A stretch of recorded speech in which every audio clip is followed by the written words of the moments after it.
Well, hello there.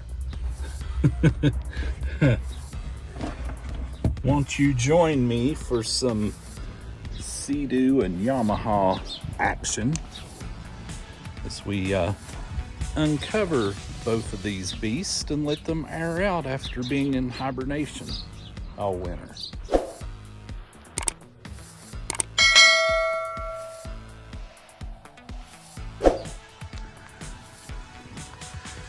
All right, we got both personal watercraft uncovered for the first time this season.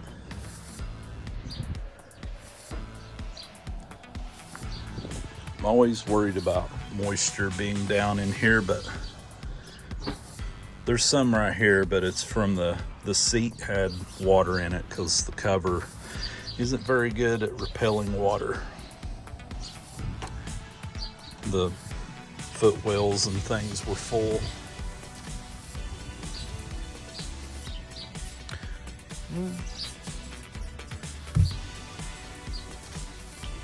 It's good back in here. It's nice out today. It's 70 degrees. Dude's boogieing down. People, pick your trash up.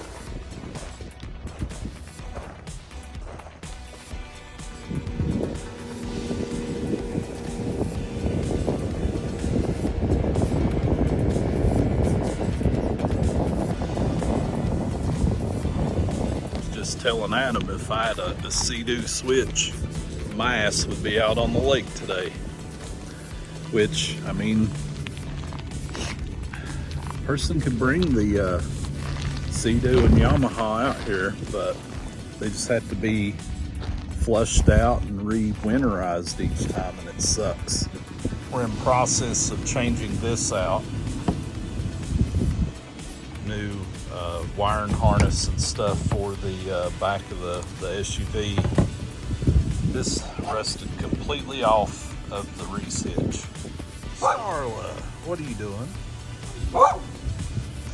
So this is what is left of that. And the bolts had to be drilled out of the Reese hitch itself. Got some new rims and tires put on and serviced the bearings. Getting everything ready to go.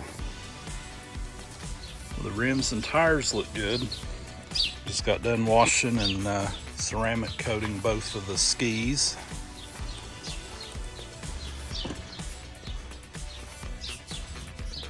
Looks pretty good. All right, y'all. It's that time of the season, and we're getting these things ready to go back out on the water. We're going to change the oil. Also got some goodies to put on the Seadoo. And so just stay tuned. All right, let's get this main deck plate off.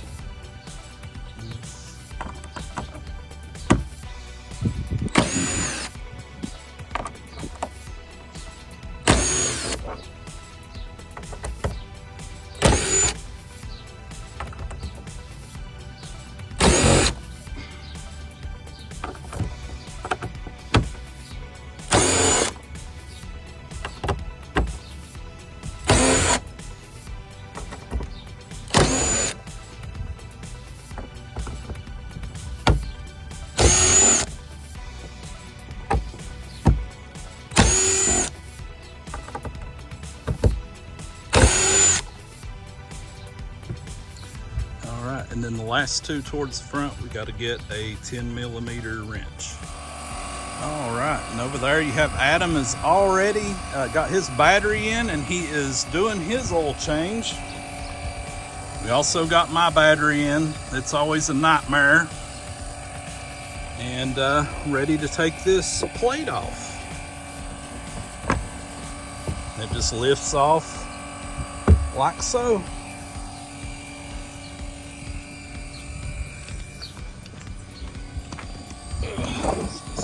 Right there for now. See, I got some new letters Now, since he's using the pump right now, I'm going to work on putting in my cold air intake.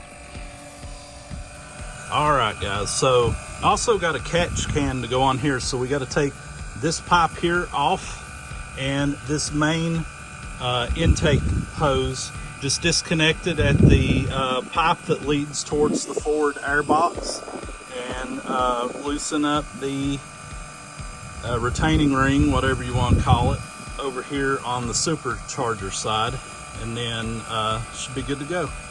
All right, that's in there finally, and I got the new hose ran right here. Had a little issue a moment ago and dropped the screwdriver down in there. Luckily it must have landed on something before going underneath the engine, because Adam was able to fish it out. It was under the engine.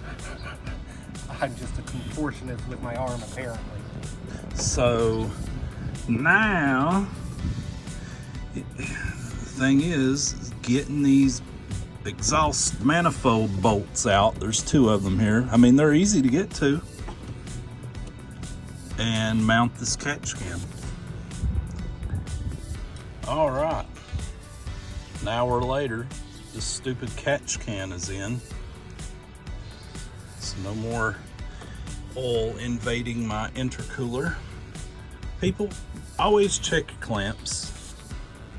Make sure that they are tight. Don't want to sink.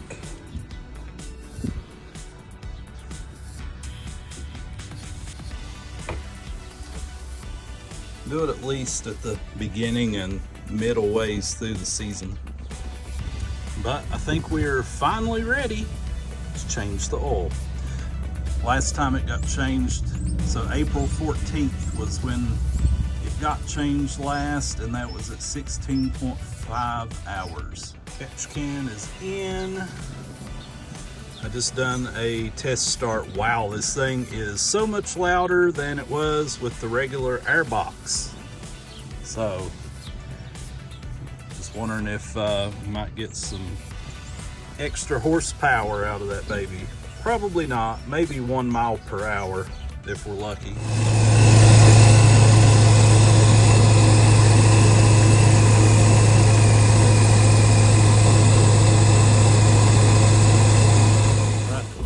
Back in it, and just buttoning everything up now. And just like that, both oil changes are done. The catch can and the cold air intake has been installed, and we're going to head to the lake tomorrow. Thank you for watching. Be sure to subscribe, like the video if you liked it, and we'll see you next time.